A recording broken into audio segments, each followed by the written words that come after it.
बाबू जगजीवन राम की धरती। ये धरती है क्रांति की जननी। परम पूजनीय बाबा साहब अंबेडकर ने वोट का अधिकार दिया है, और वो वोट का अधिकार बिकने के लिए नहीं दिया है। किस लिए दिया है वोट का अधिकार? गुलामी से मुक्ति के लिए। समझ रहे? लोकतंत्र बना इसलिए क्योंकि पहले राजतंत्र था कि राजा का बेटा ही राजा बनेगा, गरीब का बच्चा राजा नहीं बनेगा। राजा वही बनेगा जिसके सर पे राजा हाथ रखेगा। तो लोकतंत्र बना इसलिए कि एक मजदूर का बच्चा, एक किसान का बच्चा, एक गरीब का बच्चा, एक महिला जिसको अबला कहा जाता है, उन तमाम लोगों को राजनीतिक शक्ति देने के लिए, और वो इसलिए कि वो रुपए पैसे वाले ना बने, वो अपने लोगों की सेवा करें, इसलिए लोकतंत्र बना। मैं मान्यवर काशीराम साहब को अपना आदर्श मानता हूं, और आज उन्हीं की आशीर्वाद से, उन्हीं की मूवमेंट को चलाते हुए आप लोगों के बीच में आने का मौका मिला। यहां मंच पर हमारे दोनों प्रत्याशी हैं पीडीए के, हमारे बिहार के जननायक भाई पप्पू जी हैं, भीम आर्मी के सम्मानित जिला अध्यक्ष और नौजवान आजाद समाज पार्टी के कार्यकर्ता यहां मौजूद हैं। मैं आपसे एक चीज पूछना चाहता हूं, और नौजवान यहां खड़े हैं, क्या अपने महापुरुषों के सपने को कुचलने की जिम्मेदारी आपने ली है क्या? भाई बाबू जगदेव प्रसाद कुशवाहा जी ने पूरी जिंदगी संघर्ष किया, क्या आज उनके सपनों का बिहार है क्या? क्या जननायक कर्पूरी ठाकुर के सपने का बिहार है क्या? किसके सपने का बिहार है? पूंजीपतियों के सपने का? भ्रष्टाचार में बिहार नंबर 1, बलात्कार में बिहार नंबर 1, करप्शन में बिहार नंबर 1, माफियागिरी में बिहार नंबर 1। आप ये मुझे बताइए, इससे लोकतंत्र से आपको क्या मिला? इस लोकतंत्र से मुझे लग रहा है कि आपकी गुलामी कटी नहीं है, आप पे गुलामी आ गई है। क्योंकि नौजवान, जैसे मैंने कहा ना कि संघर्षों के साए में घनघोर जवानी पलती है, और इतिहास उधर झुक जाता है जिस ओर जवानी चलती है। समझ रहे हैं? एक मिनट, अरे तू तो नौजवान है, बाबा साहब ने पैर छूना सिखाया, थोड़ा सिखा ले। बाबा साहब ने तो समानता की बात की। बैठ बैठ।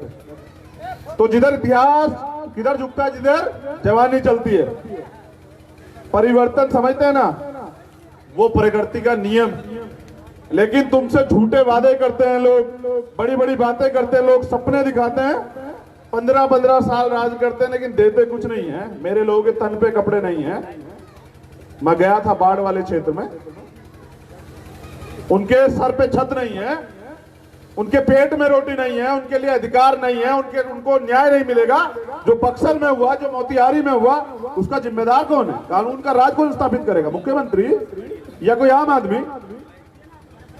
मैं प्रशासन के लोग यहाँ हैं, अभी वो तेजी से आ रहे थे तो कार्यकर्ताओं के साथ धक्का मुक्की कर रहे थे। ऐसा नहीं करते भाई, ये कल के शासक है, यही नेता है। आप देखना, कल ये नेता बनेंगे और आपको इन्हीं की सुरक्षा करनी पड़ेगी। आप देखते जाइए। ये भी कल आपका, हमारा छोटा भाई कल विधायक बनकर सदन में जाएगा, अगर हिम्मत से ये लोग लग गए। इनको सम्मान दीजिए, ये सम्मान के लिए। जनता मालिक होती है लोकतंत्र में, समझ रहे हैं? मौका है आप लोगों के पास, आपको तय करना है। पैसे वाले बहुत लोग हैं, लेकिन नीयत का खेल है। वादे बहुत लोग करते हैं, पूरे करने की बात है। मेरी तो शुरुआत है, मैंने वोट नहीं मांगा अब तक, लेकिन आप जिम्मेदार है, तमाम लोग जो मुझे जानते हैं। कश्मीर से लेकर कन्याकुमारी, अगर कहीं कोई अत्याचार होता है किसी मजलूम पे, आपको भीम आर्मी के बाद सुनाई देती है नहीं देती है? हाथ उठा के बताओ। क्या भीम आर्मी के लोग जवाब देते हैं नहीं देते हैं? मगर मैं देखता हूं कि जब हमारे कार्यकर्ताओं पे लाठी चलती है, मुकदमे लिखे जाते हैं, उनको जेल भेजा जाता है, तो कोई नेता साथ नहीं खड़ा होता। मैंने 100 तरह के अपमान सहे अपनों से, 100 तरह की आरोप सहे, लेकिन मैंने तय किया कि अपने महापुरुषों के सपने को पूरा किए बगैर मैं मरूंगा नहीं। तो मेरी जान, मेरे सपने तो आप लोगों तक सीमित हैं, क्योंकि इस लड़ाई जो है आपकी है। और इस आपकी लड़ाई को मैंने यहाँ, क्योंकि जब मैंने दिल्ली में देखा, बहुत गौर से सुनना, क्योंकि सबसे ज्यादा मजदूर जो हैं वो बिहार से जाते हैं वहां। और जब कोरोना का समय स्टार्ट हुआ ना, तकलीफ में, चप्पल नहीं पैरों पे, पेट में रोटी नहीं, बच्चे के लिए पानी नहीं, कुछ नहीं, अगर है तो अपमान, तिरस्कार, लाठी। मैंने देखा कि ये मेरा भाई जो है ना लड़ रहा, उनके लिए रोटी की प्रबंध कर रहा। मैंने बाढ़ में देखा जहां कोई नहीं जा रहा था, ये जा रहा था। तो मैंने पूंजीपतियों से समझौता नहीं किया, मैंने उससे समझौता किया जिसका दर्द मेरे जैसा, बिल्कुल, जो बिहार में बदलाव चाहता है। और मैं आपसे चाहता हूं कि आप बिहार में मेरे भाई को मौका देंगे या नहीं? दोनों हाथ उठा के बताइए। अगर आप मौका देंगे तो मैं विश्वास दिलाता हूं कि जो शपथ पत्र इन्होंने दिया वो पूरा होगा, क्योंकि हमें बिहार को देश पूरी दुनिया में चमकाना है। समय बहुत कम है। आप सब लोगों का आभार, धन्यवाद। मेरे बाद जो है आगे की कड़ी को हमारे बिहार के जननायक भाई पप्पू जी आगे बढ़ाएंगे, आप इनको जरूर सुने। मैं सम्मानित हमारे ईश्वर तुल देवतुल बुजुर्ग सभी गार्जियन, क्रांतिवीर, कर्मवीर, छात्र विभाग साथियों, मैं सबका नाम नहीं ले पाऊंगा। पत्रकार बंधु, आदरणीय हमारे नेता और उम्मीद चंद्रशेखर आजाद जी, और दोनों हमारे जानदार और शानदार प्रत्याशी, सभी सम्मानित जनप्रतिनिधि महोदय, मुखिया जी, प्रमुख समिति जी, युवा शक्ति अध्यक्ष जी, जिलाध्यक्ष जी, अन्य सभी साथियों, मैं 2-3 बात कहना चाहूँगा। हर घटना में अरवल, आज से नहीं, मैं 84-86 से अरवल आ रहा हूँ। जब भी कोई नरसंहार हुआ सबसे पहले पप्पू यादव अरवल आ। कोई गांव के नाम आप उठा लीजिए, कोई आपको जो लगे। 90 में पहली बार एमएलए बने। 90 के बाद जितने जुल्म हुए अरवल में, चाहे बच्चा डूबा हो, चाहे कहीं मार दिया गया हो, चाहे बच्ची के साथ बलात्कार हुआ हो, चाहे कहीं 4 आदमी को मार दिए गए हों, कभी आज तक जिनको आप वोट देते रहे, चाहे वो नीतीश कुमार हो, लालू यादव, जो गरीब हो, जो कमजोर हो,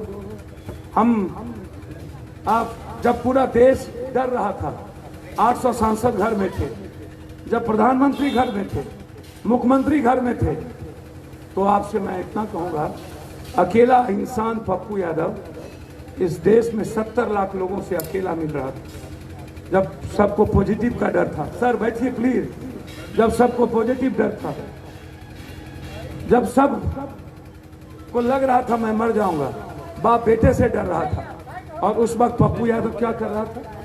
एक एक घर में जाकर के राशन पहुंचा रहा था, एक एक हाथ में हजारों हजार रुपया।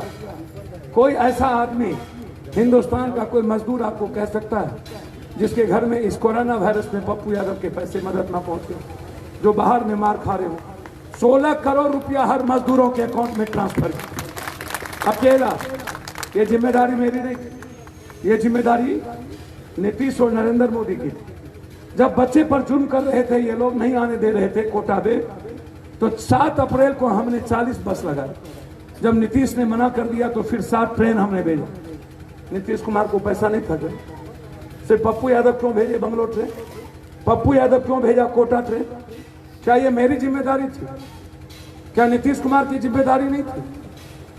32 लाख लोगों को पप्पू यादव अकेला बिहार लाया, और जब हम लाए तो इन्होंने कहा क्वारंटाइन, 8,400 करोड़ रुपया इसने क्वारंटाइन में लूट लिया।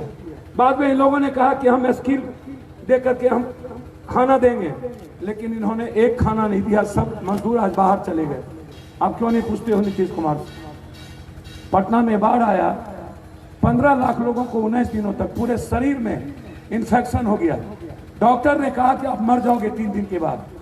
हम नहीं सुने।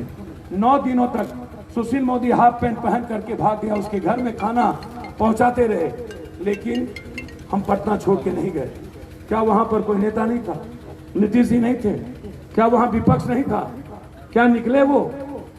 मुजफ्फरपुर में चिमकी बुखार में 300 लोग मर गए। मैं जानना चाहता हूं, क्या वो 300 लोग को अकेला पप्पू यादव लड़ाई लड़ा? हमने 30 साल बनाम 3 साल, आपको कोई लड़ाई आप उठा के देख लीजिए, शेल्टर हाउस की लड़ाई, एनआरसी की लड़ाई, कोई देश में नहीं लड़ा। जहां पर बलात्कार हुए सबसे पहले पप्पू यादव। भारत के किसी कोने में, कश्मीर से कन्याकुमारी, हर आदमी की सेवा पप्पू यादव। सिंगल इंसान जो पप्पू यादव के दरवाजे से लौट के गया हो। मैं चाहता क्या हूं, आप इनसे पूछो ना, नीतीश कुमार से। आप सिर्फ इतना पूछो नीतीश जी से आप आए थे जंगल राज पे, जनता ने ठीक है उनको नकार दिया। एनआरसी की रिपोर्ट है, आप दुनिया का सबसे ज्यादा बलात्कार बिहार में, सबसे ज्यादा अपराध बिहार में, सबसे ज्यादा अपराधी माफिया बिहार में। आप पूछो नहीं से क्या हुआ। आज 20 साल 15 साल के बाद सबसे ज्यादा राक्षस राज, भ्रष्टाचार पर सबसे ज्यादा नीतीश कुमार दूसरे बार आए। हम आपसे पूछना चाहते हैं नीतीश जी, आज कोई आदमी है जो बगैर पैसा दिए काम कर सकता है? आज हम नहीं कह रहे हैं, ये नीति आयोग की रिपोर्ट है, दुनिया का सबसे ज्यादा भ्रष्ट सरकार नीतीश कुमार की सरकार है, दुनिया का सबसे ज्यादा भ्रष्ट सरकार। आप हमको बताइए, तीसरे बार ये आए डीएनए पर, आरक्षण पर, बैकवर्ड फॉरवर्ड पर, अखलाक पर। क्या हुआ डीएनए का? क्या हुआ अखलाक का? क्या हुआ पटना का, पेरिस का डब्बा बना दिए अकेला पप्पू यादव? क्या हुआ स्कूल का? जिंदगी समाप्त कर दी आपने। क्या हुआ हेल्थ का? ना अल्ट्रासाउंड, ना सीटी स्कैन, ना एमआरआई, ना टेक्नीशियन, ना लैब, ना 74% डॉक्टर, ना कोई नर्स, ना कोई चपरासी। नीतीश जी आपको एक चीज बता दो, प्लेन उड़ने की व्यवस्था हो गई, मैं आशीर्वाद लेने आया हूं। हाथ उठा के आप बोलिए, क्या मैं इनको आशीर्वाद दूं? आशीर्वाद दूं? माला कहा आशीर्वाद देना। हम पप्पू यादव पर यदि भरोसा हो, मेरा प्रतिज्ञा पत्र पढ़ लेना, मैंने हाई कोर्ट में एफिडेविट दे के लाया हूं। यदि 3 साल में दुनिया का नंबर 1 बिहार नहीं बनाया तो दोबारा मैं राजनीति नहीं करूंगा इस बिहार में, मैं आपको वचन देता हूं। पप्पू यादव जिंदाबाद, सिर्फ 3 साल। पप्पू यादव जिंदाबाद,